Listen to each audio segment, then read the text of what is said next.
Voilà, donc là, normalement, vous allez avoir l'image qui va apparaître. Voilà l'avertissement sur les risques qu'il faut absolument lire, surtout si vous venez ici pour la première fois.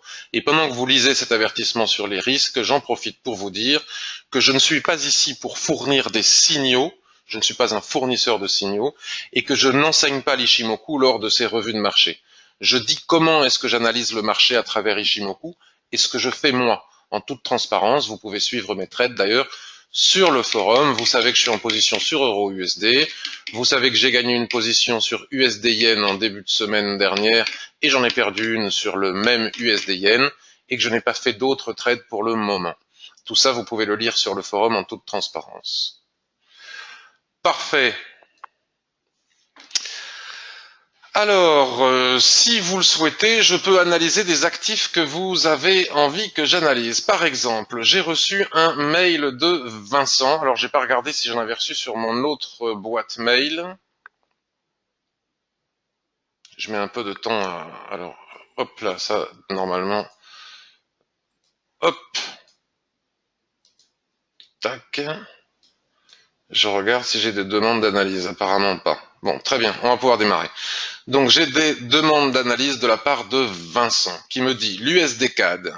J'ai vendu le haut du range H4 qui correspond pour moi au haut de la magnifique fourchette d'Andrew, facilement traçable en H4. Alors, Vincent, pour la fourchette d'Andrew, je ne te répondrai pas puisque je ne sais pas les tracer. Je ne connais pas le fonctionnement des fourchettes d'Andrew.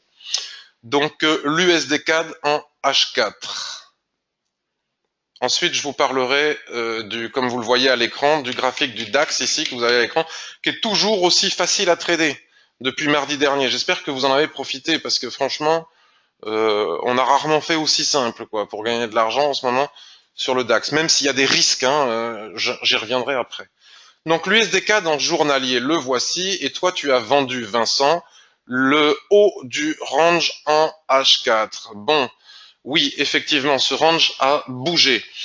Regarde ce que l'on avait tracé la semaine dernière, ou peut-être même un mardi précédent, puisqu'en général, je garde mes analyses d'une semaine à l'autre, hein, c'est ce qui permet de faire des analyses et des plans de trading plus facilement. Un petit peu complexe cette histoire. Donc il est probable que tu aies retracé ton range comme cela, puisqu'ici nous avions un range qui était parfaitement bien délimité avec la zone d'équilibre qui était ici. Nous avons eu une montée comme cela, puis boum badaboum, on a eu une dégringolade de 1,29, alors ça j'ai pas suivi, hein, 1,2666 en quelques heures, certainement liée à une statistique ou je ne sais pas ce qui s'est passé, j'ai pas suivi. Donc depuis, on peut retracer donc le range parce que suite à ce fort mouvement excessif et baissier de suivi de statistiques où c'était vendredi 1er décembre, le NFP probablement 13 heures, donc c'est pas le NFP. Bon, je ne sais pas.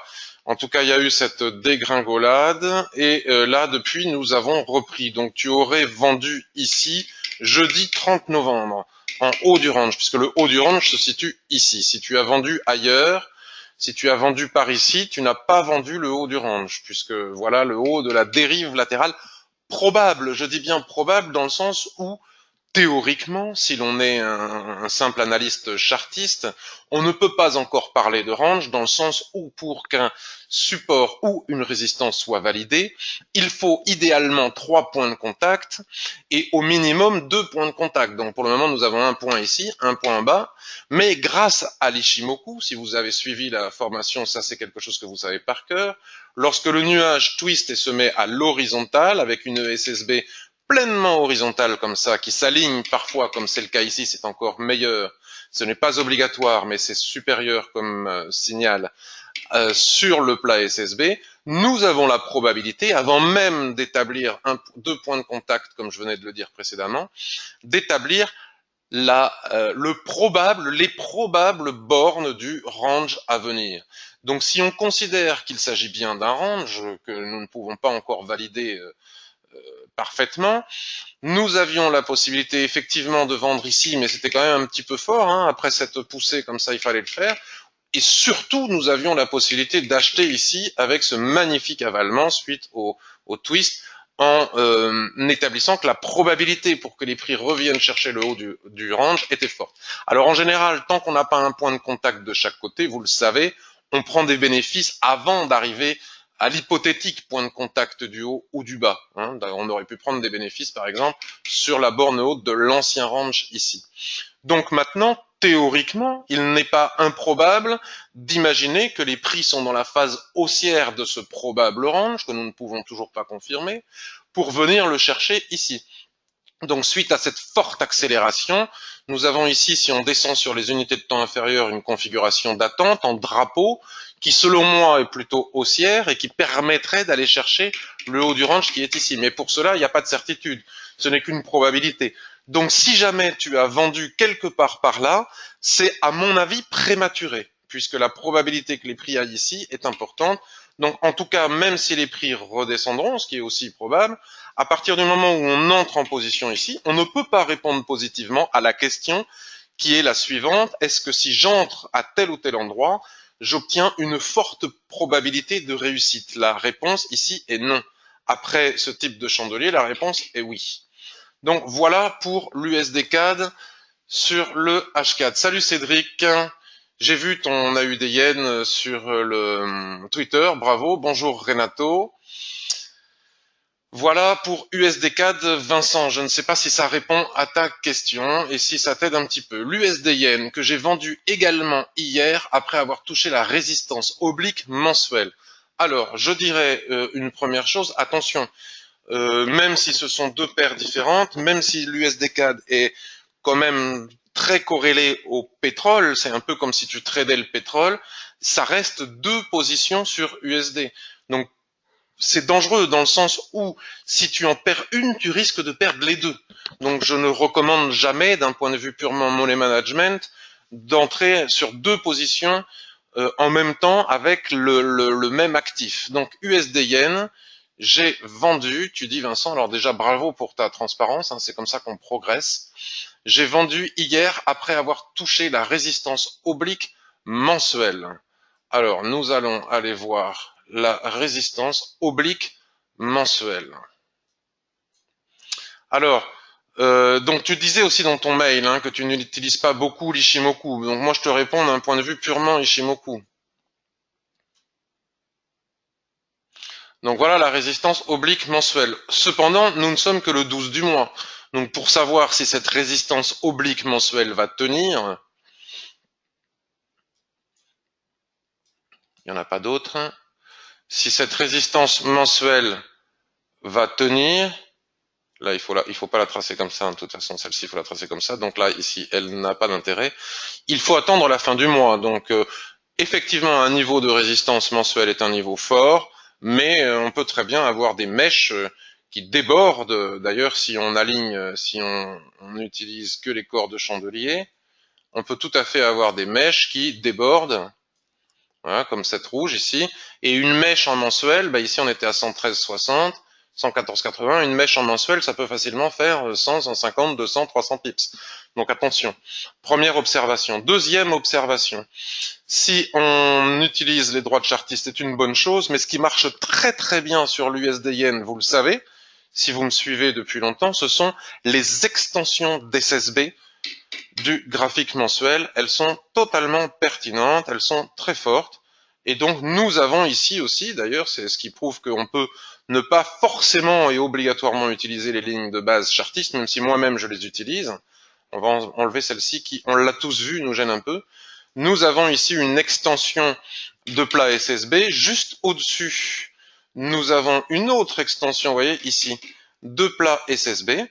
Et puis, si ces niveaux cassent, bien, nous prendrons par exemple les niveaux d'extension de plat Tenkan que nous avons ici sur le graphique, ici l'extension SSA, etc., etc. Il convient aussi de regarder s'il n'y a pas d'extension sur la droite du graphique. Donc à partir du moment où nous avons ces tracés qui sont très pertinents, au-delà des droites chartistes, c'est quelque chose qui fonctionne très bien depuis de nombreuses années sur l'USD Yen, comme vous pouvez le constater. Regardez, les mèches correspondent pile poil aux droites que je suis en train de tracer. On fera attention aussi à bien relier ce niveau de plaquis jaune qui est ici. Donc maintenant, puisque je crois avoir compris que c'était pour de l'intraday que tu as fait cela. Donc je vais nettoyer mon graphique en enlevant tout ce que j'avais tracé précédemment et en essayant de garder les lignes qu'on vient de tracer maintenant. Voilà. Donc maintenant en intraday, bien écoute, c'est pas mal cette vente. Cette vente me convient plus que ta vente sur l'USDK, techniquement parlant, je veux dire, hein, et d'un point de vue purement Ishimoku.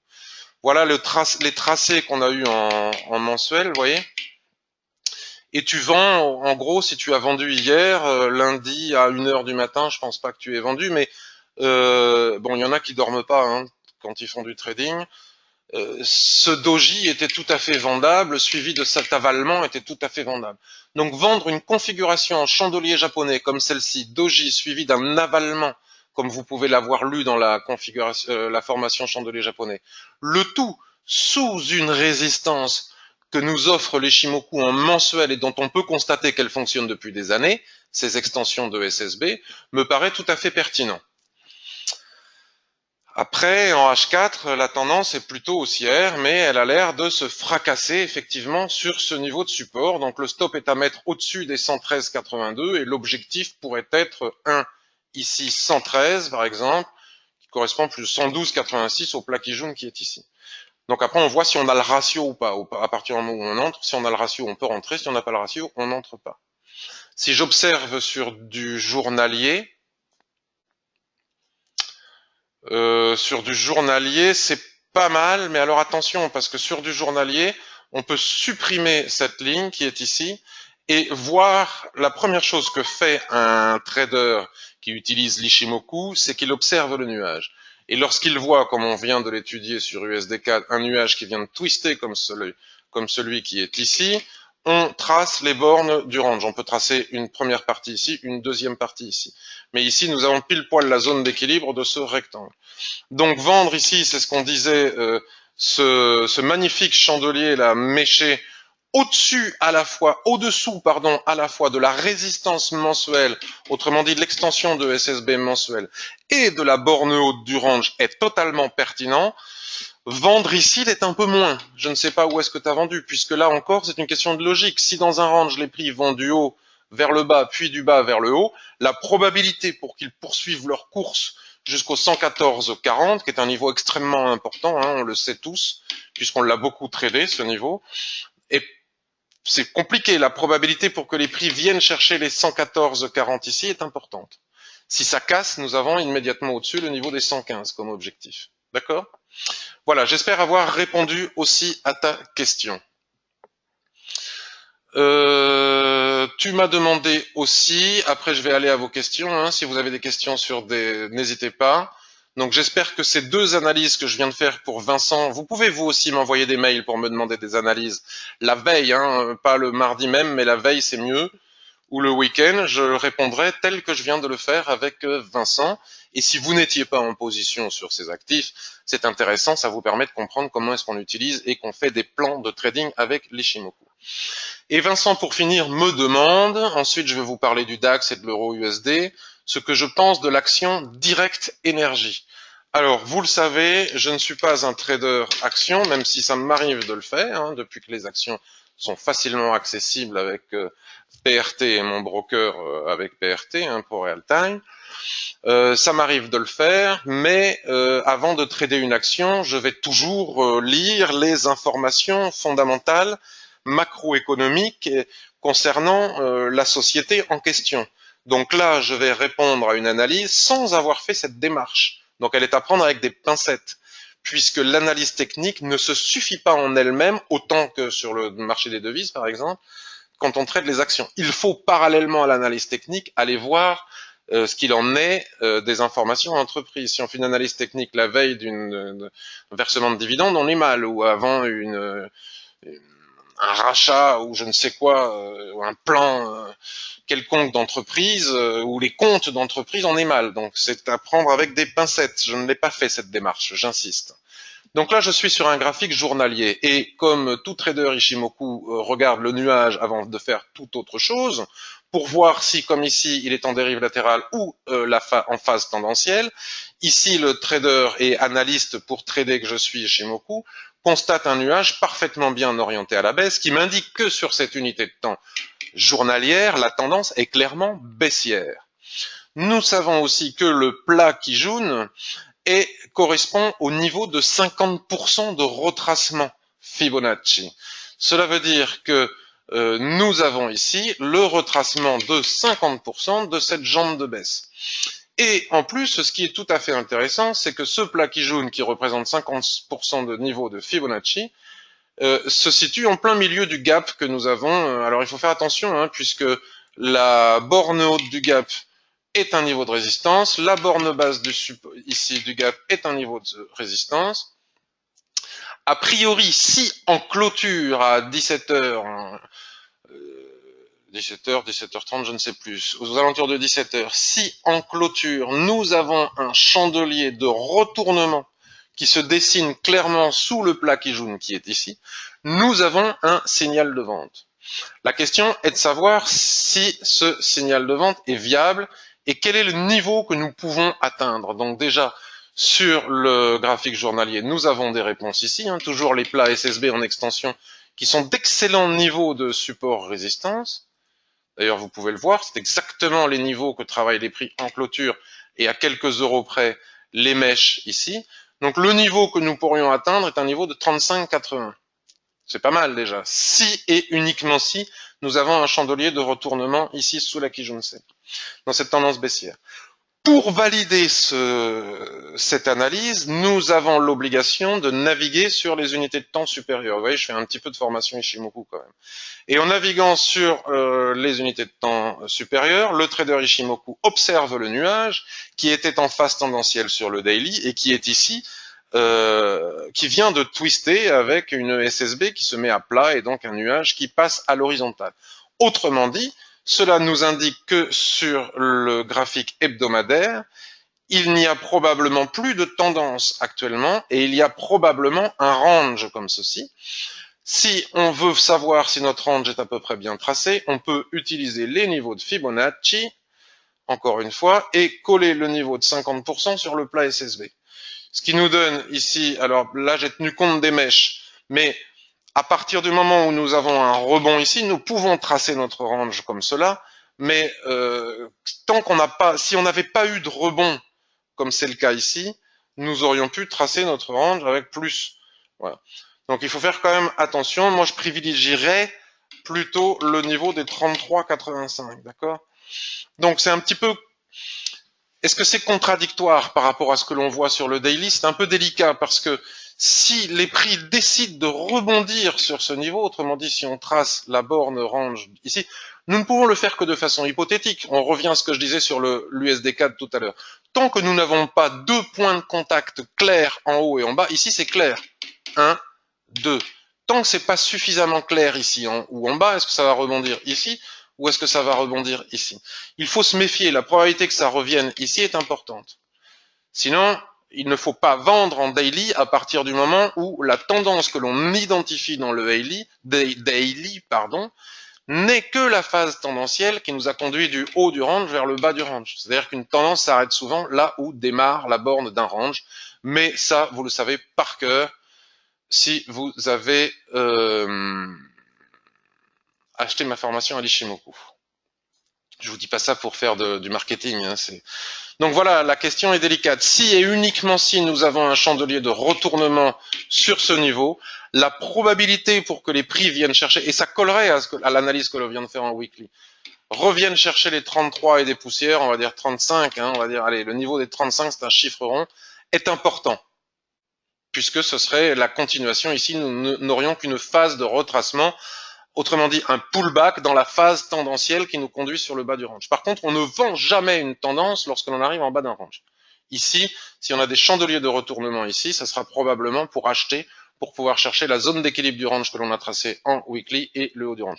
Et c'est certainement le plan le plus sécurisant. Vendre ici, bon, pourquoi pas, hein, si on a un bon ratio, on peut le faire pour aller chercher ce niveau, si on a un chandelier de clôture, comme je le disais, de retournement.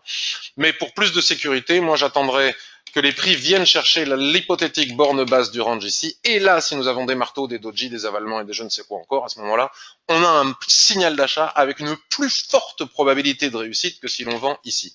Ce qui n'est pas interdit pour autant.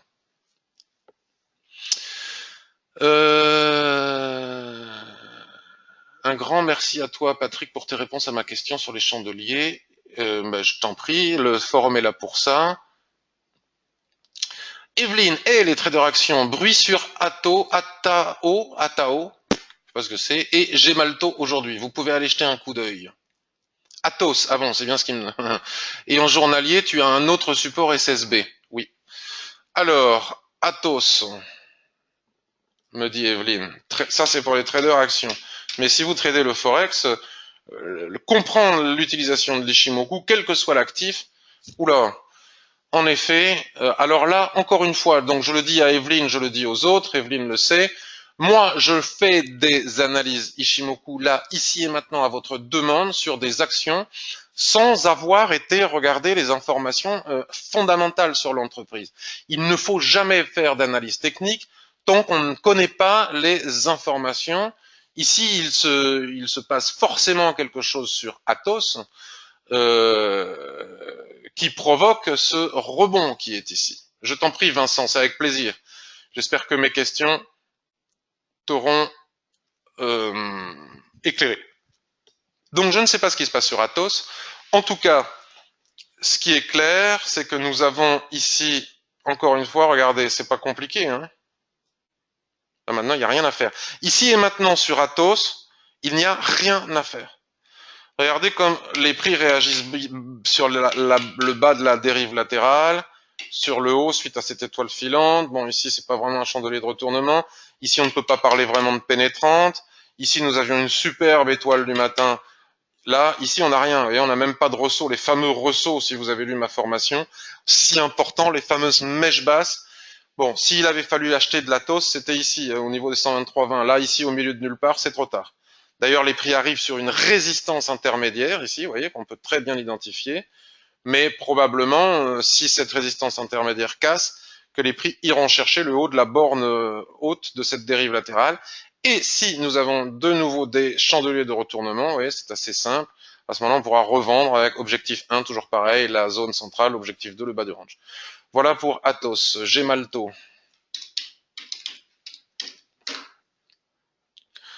Waouh, ça c'est du gap. Alors bon, voilà, bon, c'est super. Sauf que c'est intradable. C'est très beau, mais ce n'est pas tradable. Trop tard. C'est encore une fois, soit on achetait les supports ici, vous voyez, soit on achetait les supports ici. Là, on avait un avalement qui permettait d'acheter ce support.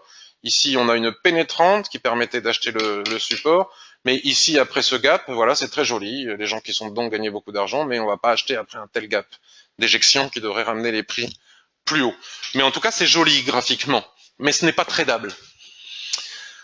Alors, je vais vous parler maintenant, si vous le voulez bien. J'attends si vous avez des questions. Ah ben voilà, Eric.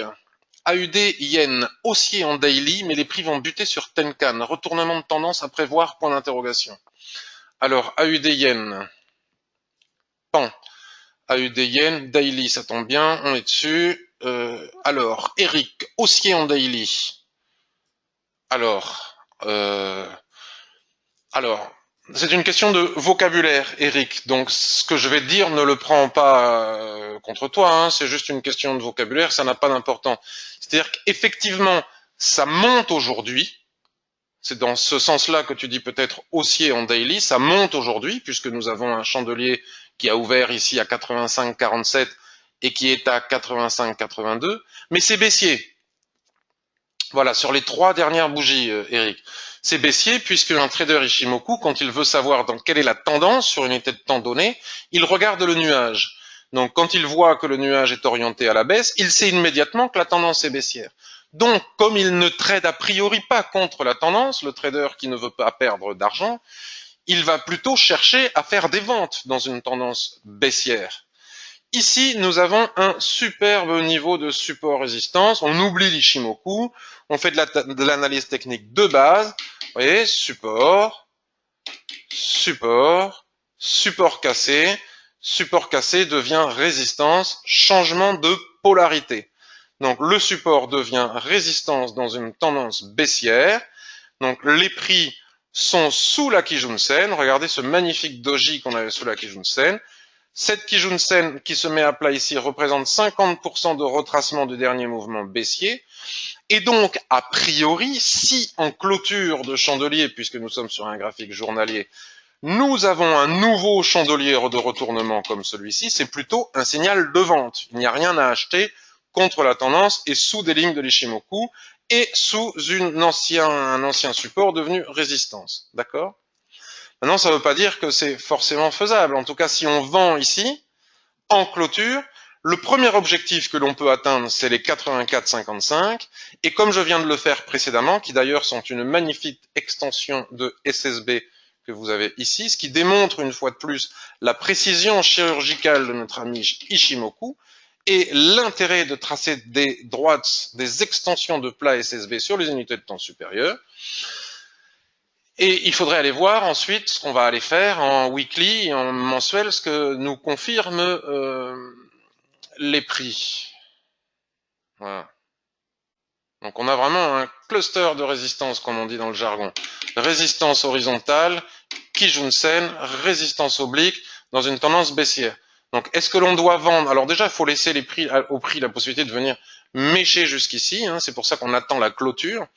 Maintenant, si vous avez la formation sur mes chandeliers japonais, vous avez appris comment est-ce que l'on peut anticiper un éventuel signal journalier sans attendre la clôture grâce aux chandeliers japonais en basculant sur les unités de temps inférieures.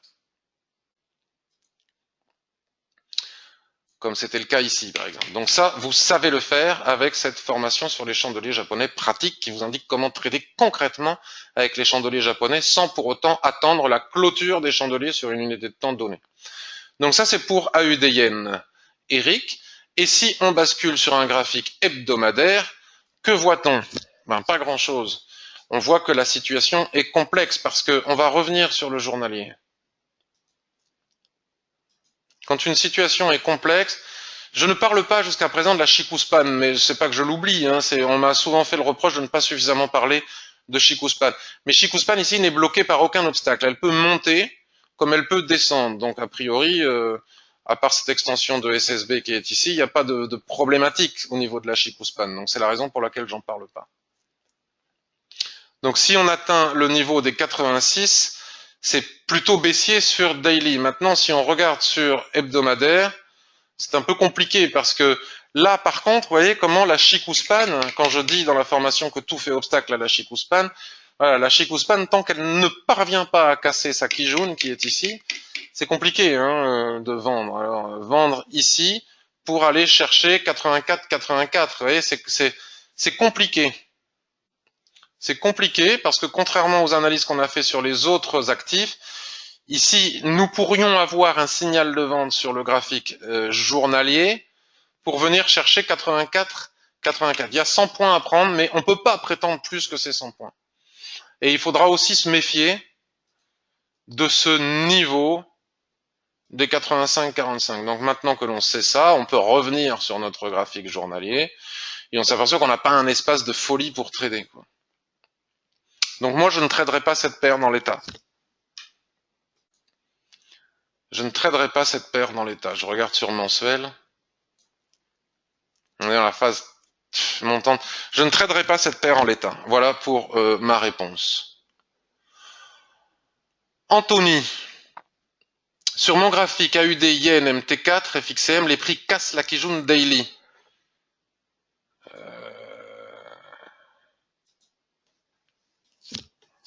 Ben c'est pas normal. La Kijun Daily, c'est soit mon broker eBay.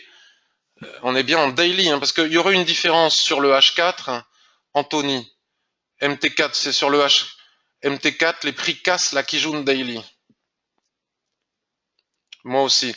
Donc c'est soit mon broker qui a un problème, je vais vérifier. Vous voyez, données réelles, compte réel, parce qu'en daily, il ne peut pas y avoir de différence de prix.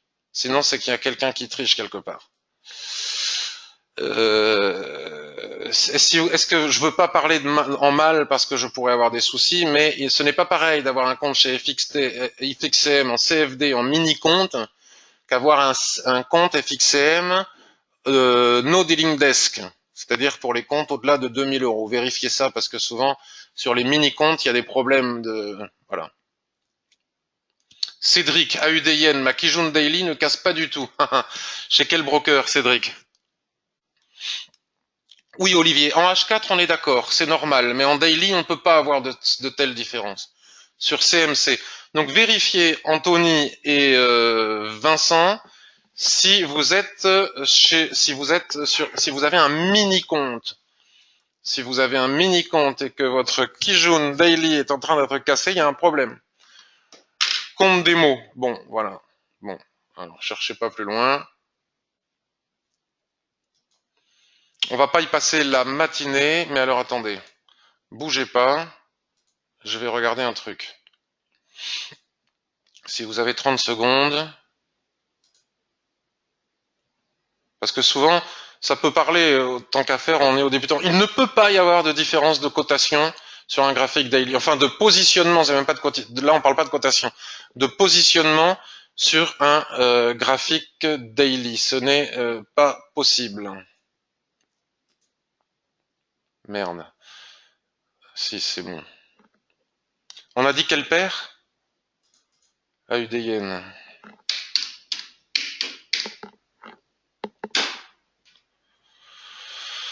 Daily. Regardez, là, je sais pas, je suis chez qui, là? AUDN Daily. Ça, je sais pas, c'est soit Wanda, soit FXCM. C'est FXCM. FXCM, AUD Yen Daily, la Kijun n'est pas du tout en train de casser. Donc si c'est le cas chez vous, c'est pas normal. Soit il y a bon, si c'est sur la plateforme démo, c'est acceptable. Si c'est sur une plateforme réelle, ce n'est pas acceptable. C'est qu'il y a un problème quelque part.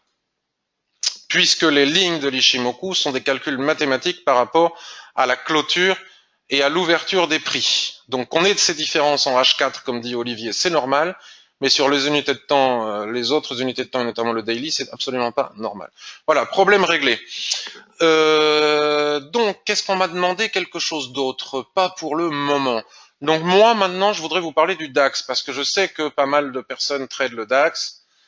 Alors, le DAX, regardez, c'est exactement les mêmes lignes que l'on a tracées depuis maintenant 15 jours. Ça fait 2 mardis que c'est comme ça. Alors, si ça, c'est pas fastoche, je ne sais plus ce qui est fastoche. Des configurations comme ça, on en a rarement. Il faut savoir en profiter. Alors, je n'incite personne à trader. Je ne donne pas de signaux. Je dis qu'il faut trader le DAX avec beaucoup de précautions, en sous-levier, ne pas abuser de levier, en respectant un money management et en sachant qu'on prend un risque dans le sens où l'élastique est extrêmement tendu et que c'est à tout moment, il peut y avoir un mini crack, un crack et on peut y laisser des plumes. Donc je dis même que je recommande vivement de trader les indices comme le DAX chez des courtiers CFD qui proposent des stops garantis.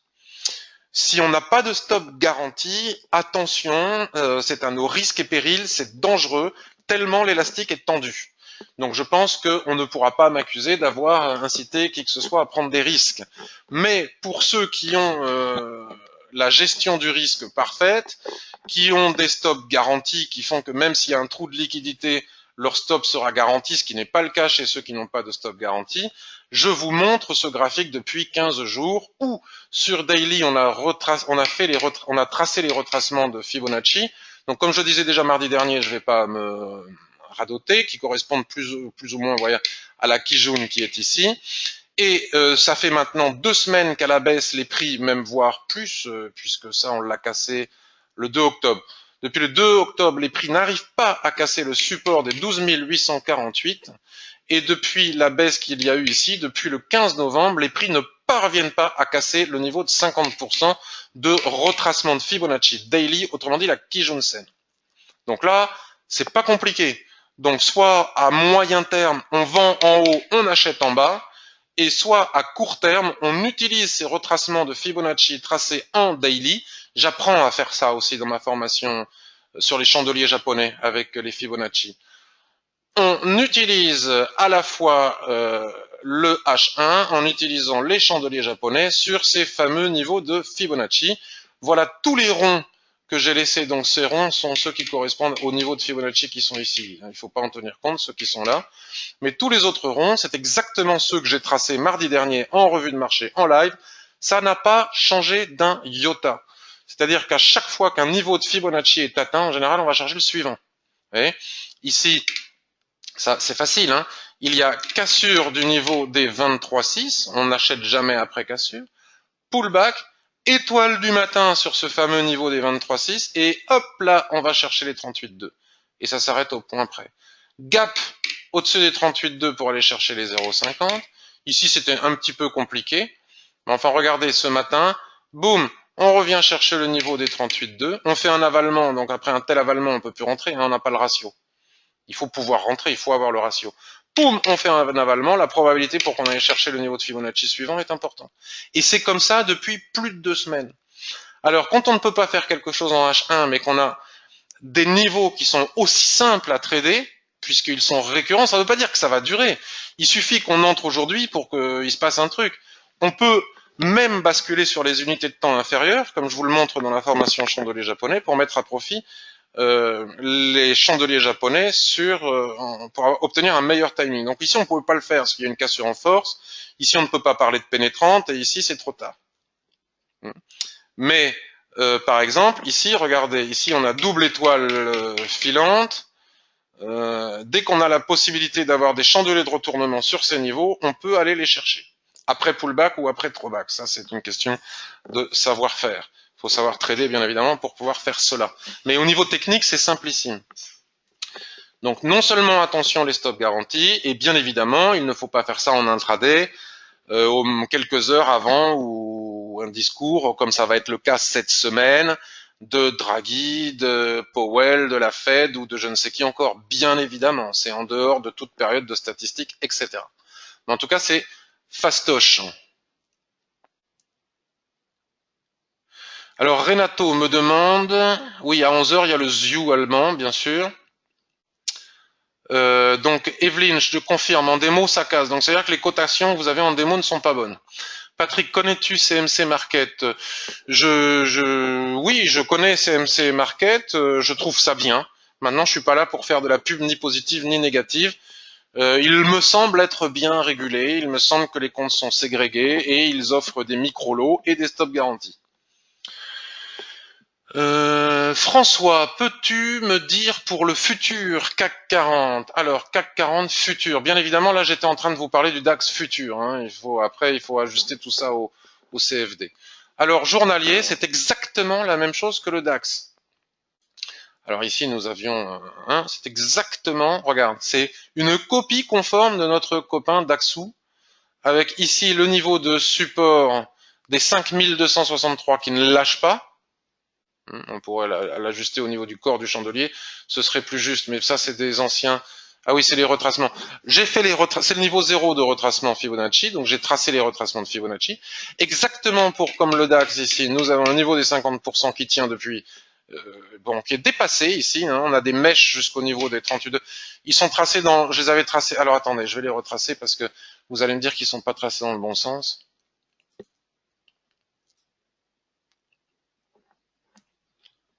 Paf, et on voit bien que Kijun plate correspond au niveau de 50%. Donc c'est plus logique de dire voilà les 61,8, puisque quand on est en range comme ça, quand on les trace dans un sens ou dans l'autre, c'est exactement la même chose. Mais il faut faire les choses dans les règles de l'art. Donc ici le niveau des 61,8 est vendable à chaque fois, hein, depuis des semaines, et on fait du range entre le niveau 5260. Enfin, on fera du range quand ça sera confirmé par 2 points de contact sur chaque ligne. Mais étant donné que le trader Ishimoku regarde le nuage, qu'il voit qu'il a twisté, et que nous avons ici un plat SSB parfaitement bien aligné au plat Kijun ici, il peut déterminer un très probable range, je fasse attention à mon vocabulaire, un très probable range sur ces niveaux, et en attendant, on pouvait acheter donc ce marteau ici, on pouvait vendre l'avalement ici, ici on est sur la zone d'équilibre, donc il n'y a rien à faire en swing trading. toujours pareil, hein, stop garanti en dehors des heures de statistiques, etc. Par contre, en intraday, le bidule est facile à trader. À chaque fois qu'on tape un niveau de Fibonacci, si on a des chandeliers de retournement, on peut coller le stop au-dessus et aller chercher le niveau suivant. Regardez, ça marche à tous les coups depuis 2 semaines. Évidemment, encore une fois avec des pincettes, pas en dehors, pas pendant les périodes de statistiques, etc., etc.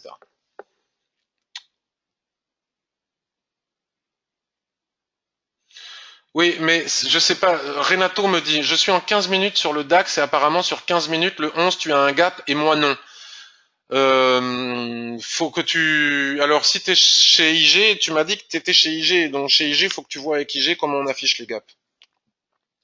Moi, je suis sur le futur, donc pas un CFD, un peu compliqué tout ça, et donc mes gaps s'affichent forcément automatiquement. Sur CMC Market. Bah, sur CMC Market, c'est un CFD aussi, donc c'est un peu différent, et il faut que tu demandes à CMC Market comment est-ce qu'on affiche les gaps. Alors, je vais vous parler pour de l'euro USD.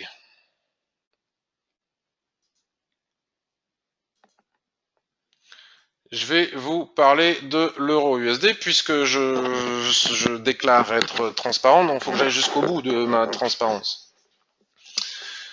J'ai acheté une première fois, vous le savez, ici, le 22 novembre, semble-t-il, à 1,1762. Je vise ici, le haut probable de ce range, d'accord? Après cette forte poussée, j'ai pas été étonné que ça retrace. J'avais prévu que ça retrace sur ces lignes de SSB ici, mais visiblement ça a décidé de retracer davantage, voire même de me sortir. Donc là, je suis toujours en micro-gain, puisque j'ai acheté à 1,1756 et qu'on est à 1,1780. Je suis à 30 points après avoir été pratiquement à 250 points de gain. Mais quand j'ai un objectif, j'ai un objectif. C'est comme ça. Si je veux que le money management à la longue me permette d'obtenir des gains réguliers et certains, je ne peux pas sortir de position en fonction de mes émotions.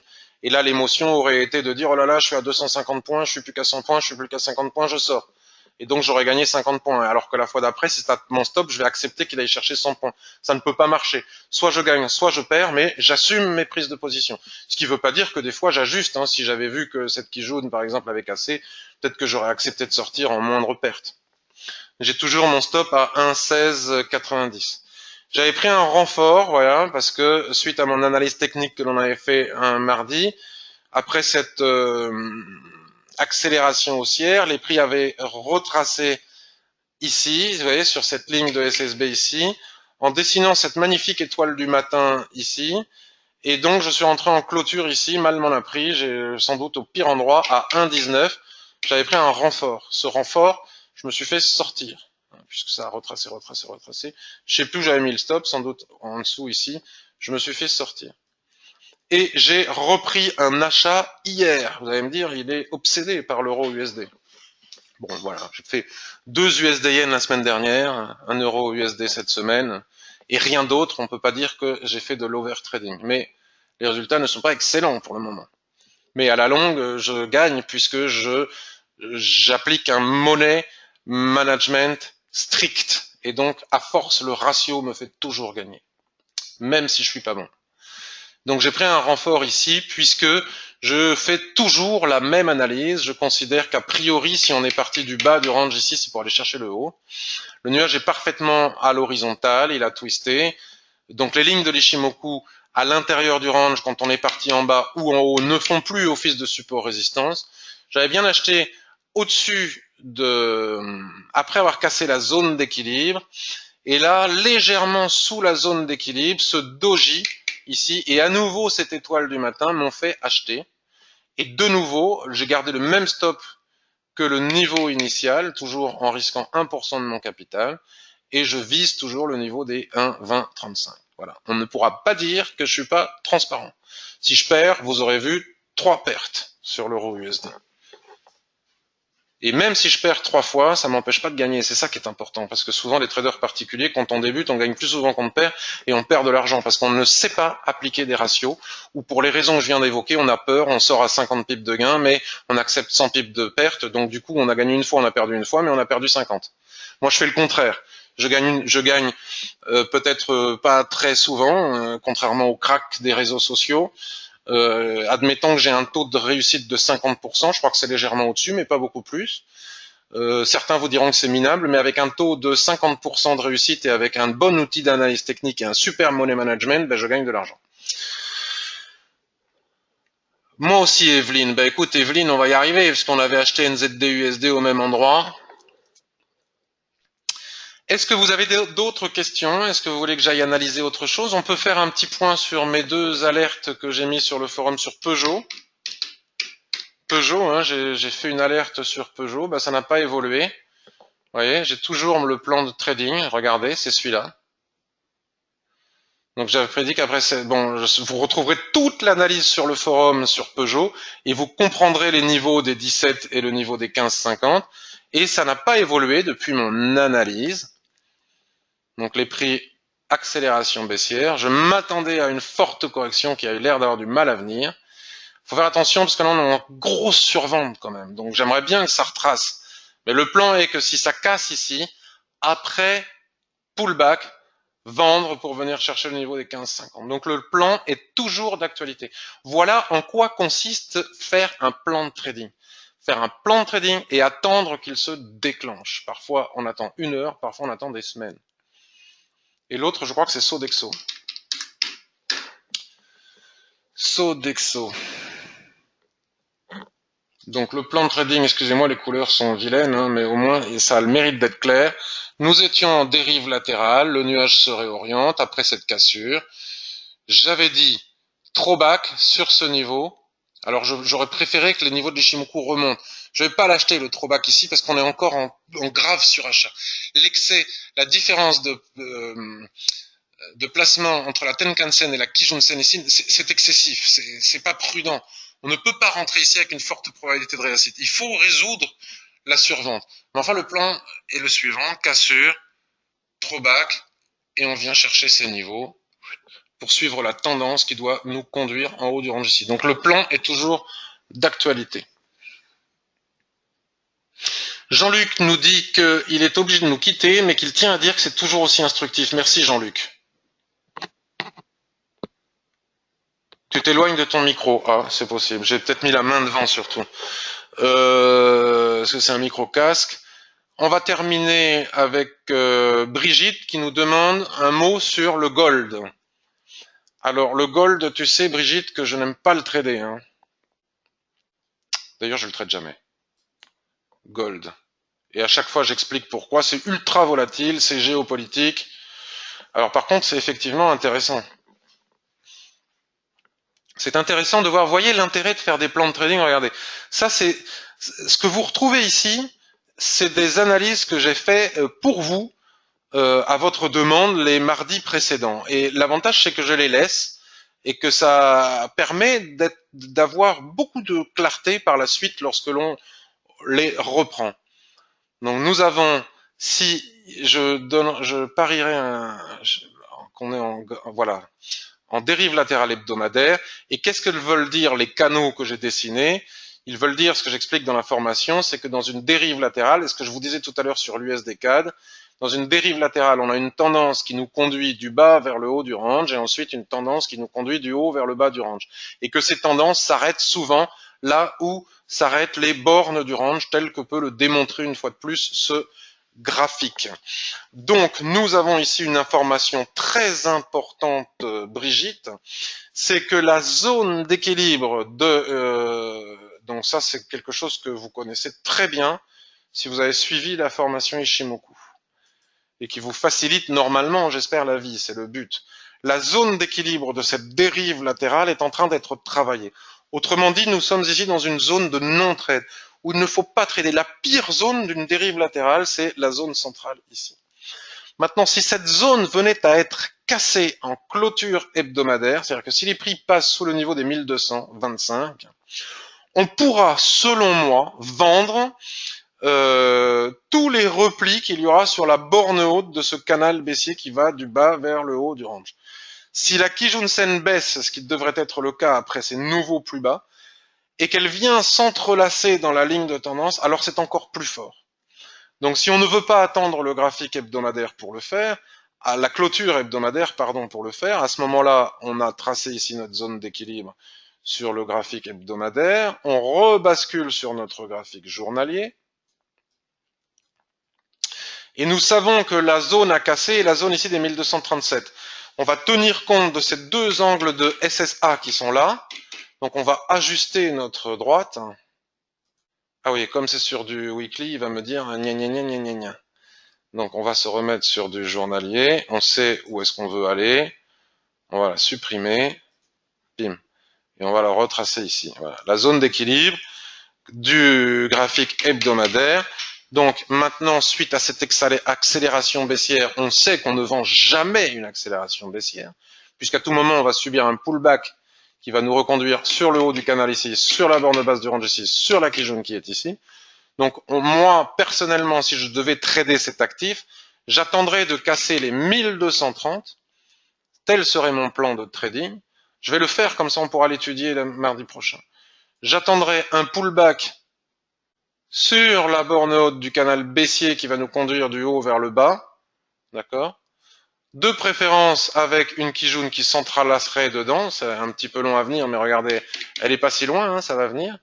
Et seulement à ce moment-là, j'envisagerai de vendre, tout en tenant compte du support horizontal qui est ici. Voilà pour le plan de trading sur le gold, sur unité de temps daily. Est-ce que ça te va? Brigitte, comme analyse, ou est-ce que tu veux que je descende sur H4?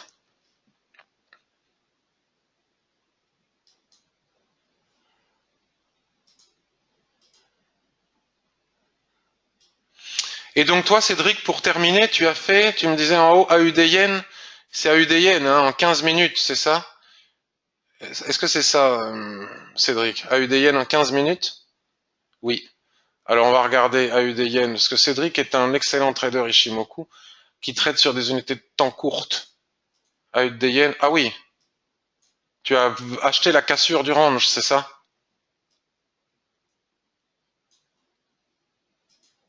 Tu as acheté ici, ce Marubozu. Est-ce que c'est ça, Cédric? 85,60. 85,53, voilà, tu vois, j'ai deviné. Bon, mais ça, c'est un excellent trade, parce que, a priori, on n'achète jamais une cassure de range. Parce que souvent, cette cassure de range se fait très loin de la Tenkan-sen, la plupart du temps. Mais ici, comme ça a tergiversé, à partir du moment où la cassure du range se fait avec une Tenkan-sen qui est proche des prix, on peut le faire. Et là, regardez, 85-80, j'en avais dû tracer par le passé un objectif à 85-80. Il a été atteint en ligne droite. Donc bravo Cédric. Quel était ton TP? TP1, TP2, son SSB H4. Donc on va voir ici 85-80 si j'avais tracé comme toi. Et ben voilà. Nickel chrome.